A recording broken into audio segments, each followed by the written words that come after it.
sio ta kai holo ilo fitu ete me foi kohi me foi lips me foi hafua sio ke sisu e ka matanga pe e tau pui ko sio pe ke la kapate ke sio ke sisu la ko te ule pe a amen hallelujah ko e tona mahina ta hai ko e follow ai otua pena follow ai otua ko le haka Samuel ko awene otua speak to me rea mai getea ko rea ai otua e phobia e follow amen au ia ia e fefe kau se sai e fina agora fai de abato ande afi ko ia le bate fai atoa e toi ngatu ko ni ya yo hoia no pero tamai ya vika ka ko fai fe ka ko pandia abatua ke no mai o ta faka kolo he au ko ni fai fora ma vai da America mo no hoa ko faka ka te wa le af de fo ke a hodi ka ke ngata ai fa o ka ngete ya fa ho ko pe ta malanga he au ko ni o hi ka ta po ki fai fe ka so se final fe ta va pas ta tal fe via ya wa fa se surprise a ko ni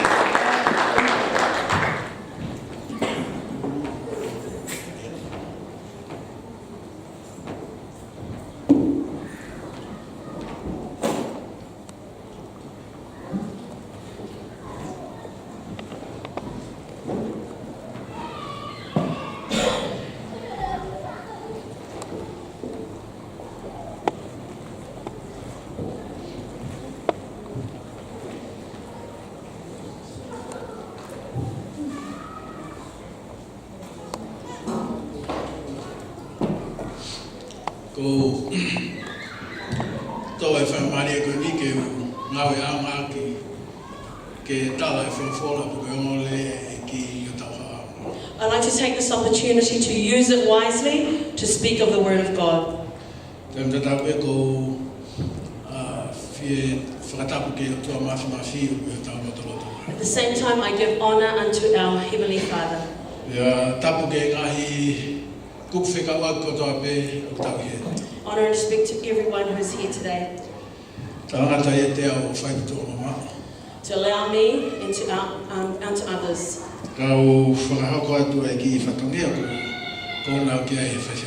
So I can actually do what the minister or the pastor of the church has given me to do.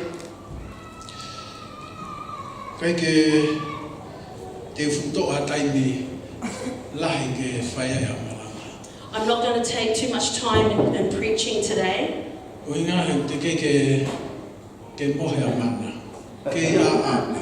Because Brother Manahe has not slept, he's been awake all night.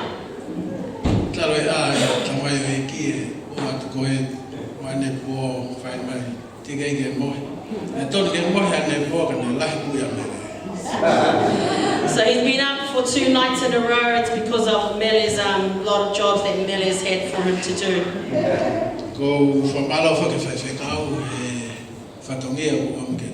I'd like to thank the pastor for giving me this opportunity. I counted a blessing.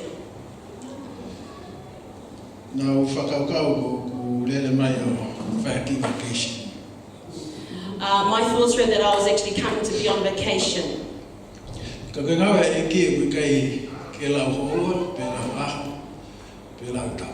The work of God, hours are not counted, or minutes or years, they are not counted. You keep on doing the work of God until you actually reach the cemetery. If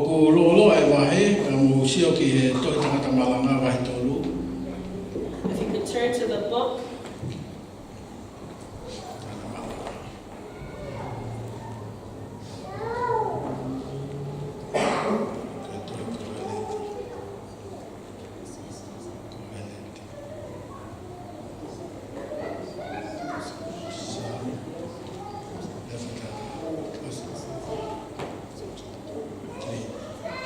Can you please turn to the book of Ecclesiastes chapter 3?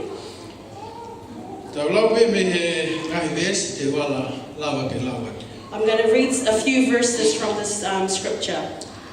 O kuia I hono kuo ngai mea kotoa pe, e moi aho ki ngā aue kotoa pe I lalolangi. There is a time for everything, and everything on earth has its special season. Koe aho ke whanau iai, e moi aho ke mate, koe aho ke tō, moi aho ke taaki ai a kotoa. There is a time to be born and a time to die. There is a time to plant and a time to pull up plants. Koe aho ke tā matei, moi aho ke whamu ui. There is a time to kill and a time to heal. Koe aho ke holo ki hifo, moi aho ke langa ake. There is a time to destroy and a time to build. Koe aho ke tangi, moi aho ke kata. There is a time to cry and a time to laugh. Koe aho ke tangi lau lau, moi aho ke mete. There is a time to be sad and a time to dance. Koe aho ke liaki, ai ngahi maka, moi aho ke tānaki whakataha, ai ngahi maka. There is a time to throw away stones and a time to gather them. Koe aho ke whaafua, moi aho ke wāmamao. There is a time to hug and a time not to hug. Koe aho ke mau, moi aho ke mōre ai. There is a time to look for something and a time to stop looking for it. Koe aho ke kukumau, moi aho ke liaki atu. There is a time to keep things and a time to throw things away. Koe aho ke mahai hai, moi aho ke tui tui. There is a time to tear apart and a time to sew together. Koe aho ke whakalongolongo, moi aho ke lea. There is a time to be silent and a time to speak. Koe aho ke ofa, moi aho ke whehia. There is a time to love and a time to hate. Koe aho ke tau, moi aho ke melima. There is a time for war and a time for peace. Koe hā ai lelei o mau mau. Koe hā ai lelei o mau e ia, o ku ngā ue I e mea, o ku ne ngā ue ai. Do people really gain anything from their work? Te tau ngata me ai. We will end there.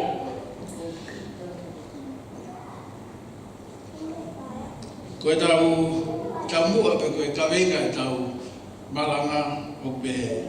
The theme for the sermon today is this. To understand the season of life, Ke tau mahi noi e ngai e whai tau koe oi mo ui. ke tau lotu. Let us pray. O maroto e ki ke whane hau wholawhala. Pani mo mutu o gurea. E whapā mai ho hi kofi ke lau mutu o rini. Hallelujah, Lord, yes. Ki whakamama. Iai. Malos Isu. Papitai. Praise God. Thank you, Jesus. Hallelujah. Te soi mo fua. Maloi. Ke tala o wholawhala. I wa whaita mai, o alo me la mari mahai. Amen. Hallelujah.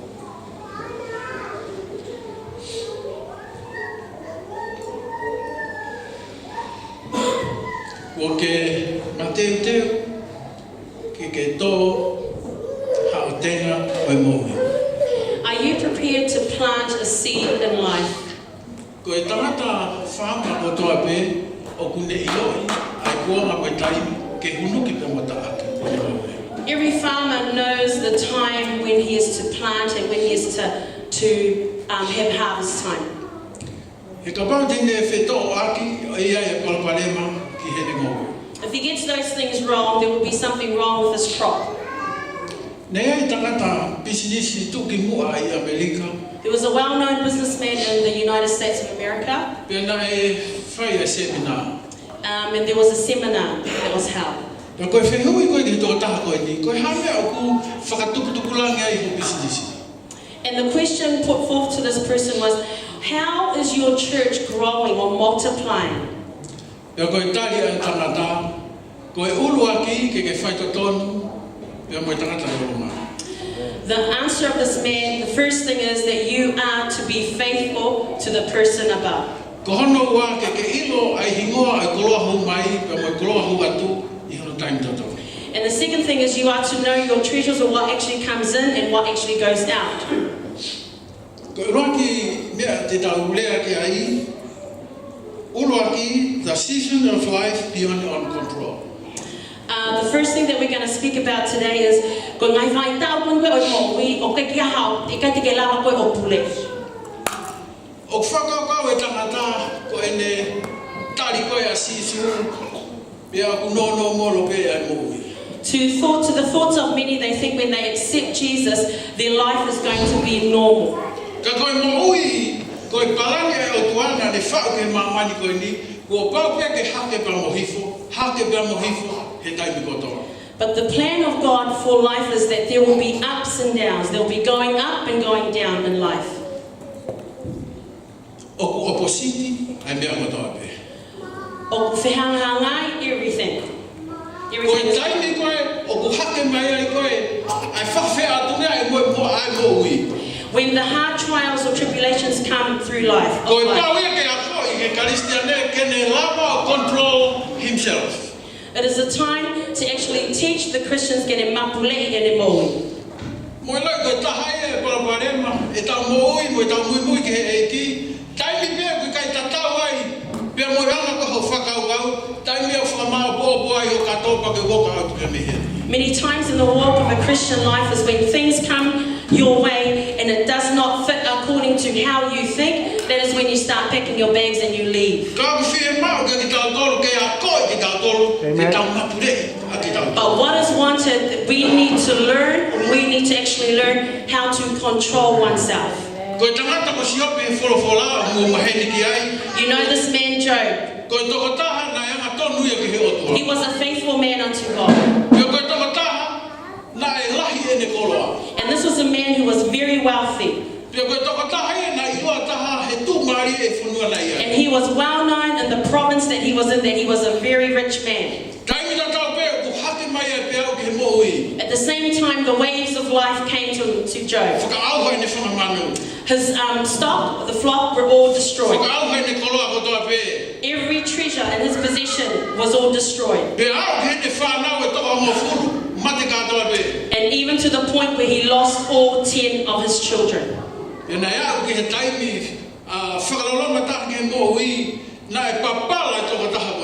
it came up to the most deepest part, saddest part of his life, where this man was covered in boils. Now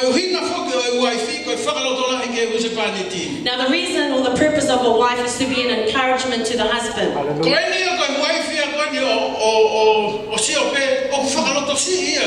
Now the wife of Job, she was a discourager to Job.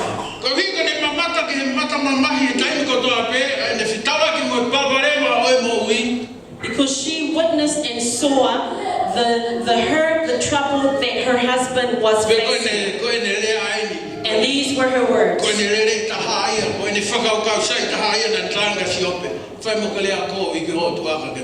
This is what she thought that was the best thing in her mind. This is what she thought, and she said, swear, basically, swear unto God.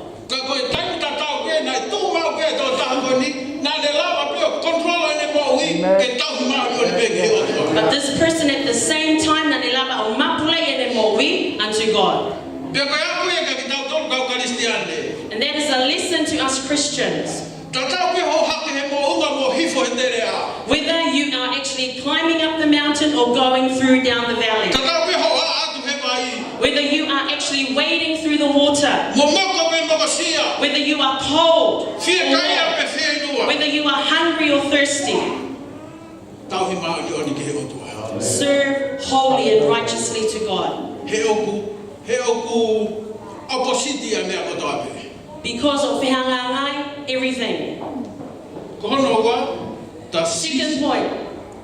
The season of life often confused.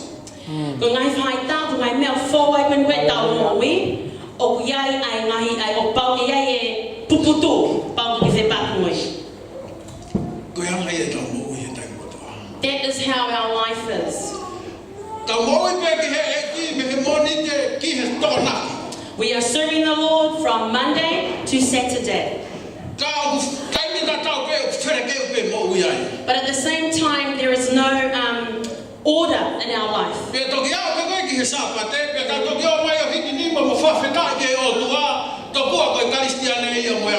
And then it comes to the Sunday, we come and stand and lift our hands to the Lord. Amen. Ke oa na tau confuse hatai. Yes. It is needed for the Christian life that we do not be confused in our serving the Lord. Ko o tua ke tatau ai pe ia. God is always the same, Dia mai ahoni pe fai pe o tai. yesterday and today and O ko forever. kai ni riu e palo mesa ai o tua. God's promise will never change. E more ai langi pe more pe mo mamani kai more foi kohi ta ai fo. The heavens and the earth will pass away, but not one word from the scripture Praise the Lord. will pass away. Pe ko lahi ta ai tai lahi ko ngahi. Tai ko tau confuse ai pe heang e fini moto a ke ta ta ki. What's going on? Many times when it comes up to that time when we're puputu, and then the wife speaks to the husband, Pe aku tonu fini moto ta ta le ke fai ki fa ton ton tai ko ia. and then at that time when that happens, there needs to be some correcting happening at that Na time. aku hinga ana polota ala ai ta pagi ko inga na ke makai hala moto ana pe ton ton pe. And many times the blessing is held back. It's because the life of the husband needs to be checked. Tai ngai lai mama ta toi e plahame ku mai o tahata ke kolo. In that story there, when Abraham looked out and he saw the two men entering the city, Ilo foke e plahame ko e o angel. Abraham knew that these were angels, Bene foka fe mai e ia ki hana fare. and he invited them into his home. Fai e kuki ke kai ai o siana. He prepared a meal for the two men to eat.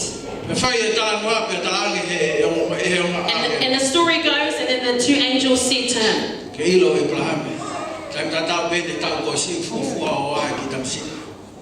"You know what, Abraham? The same exact time you're going to be holding a little baby." Ilo e tai mi ko ia ko me ko sela na ilo to fare.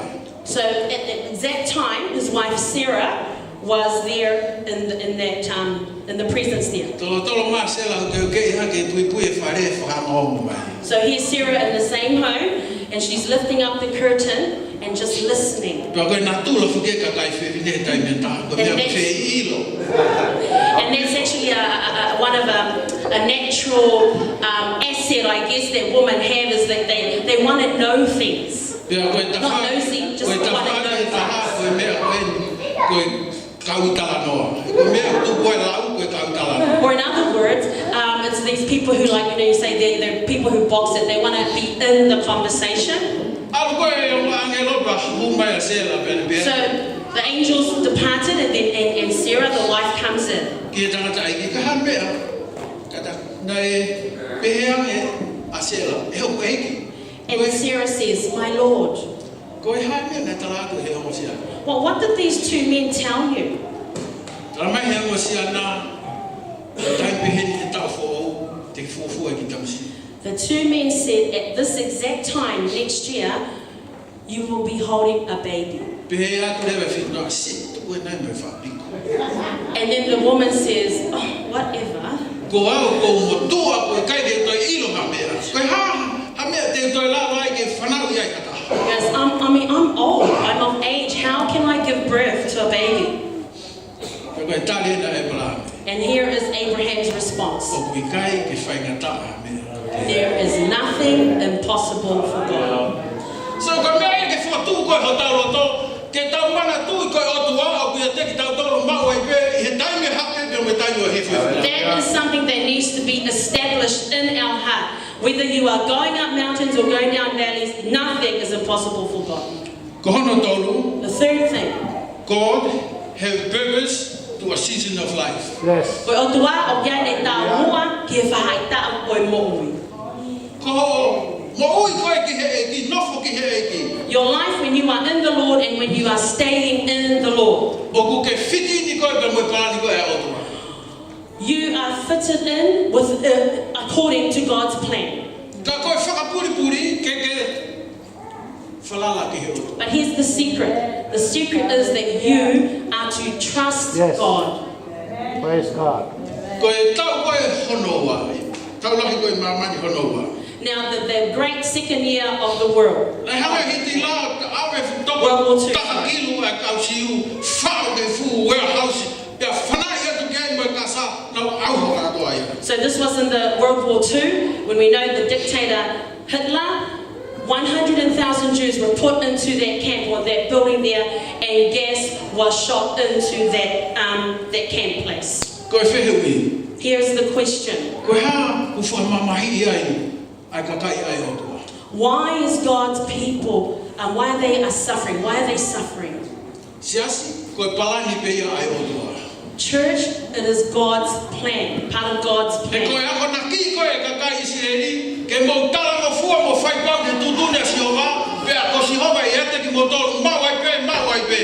God's message or command to his people was that you are to obey me, obey God always, always. Pe ka pau te tau tala ta ke whekawa si hova, And when we disobey the commands of God, o whakaauha pe whakamala ia ki tau tolu, e he o tua he mea kotoa pe. destruction comes and curse comes upon us. Pe koe whakamala ia koe ia, koe mahaki whakaauha koe, moe mahaki koe koe ispite, ai katoa ia ke nā tolu. And one of the curses here that he's speaking about is that it's going to happen unto the Israelite people. So ko whotu atu ki tau tolu.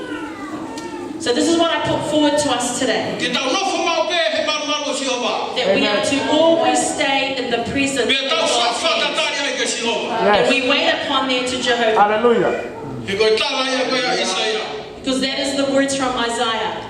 Ko ki nau tō, o whakatari ke si hova. Those that wait upon the Lord, O whonu he malohi. they will be filled with strength. Pe te nau puna hange ha i kare. And they will rise and they will fly with wings of eagle. Te nau lere, kai te nau vai vai. They will run and they will not be weary. Te They nau ewe hi kai te will nau. Oh, yes. walk and they will not faint. Amen. Ko hano wha, The fourth point. the season of life have both good and bad. Koe whai tāwan koe o mō wi, e iai e lele, pe iai pe moi kō. Ko taimi koe o i laa laa, The time when there's sunshine, Pia hanga he laa, tutu e kere kere. the sun actually brings heat and it burns the ground or the soil. Tupu re vai ai honge. And then harvest, starvation comes, or famine comes.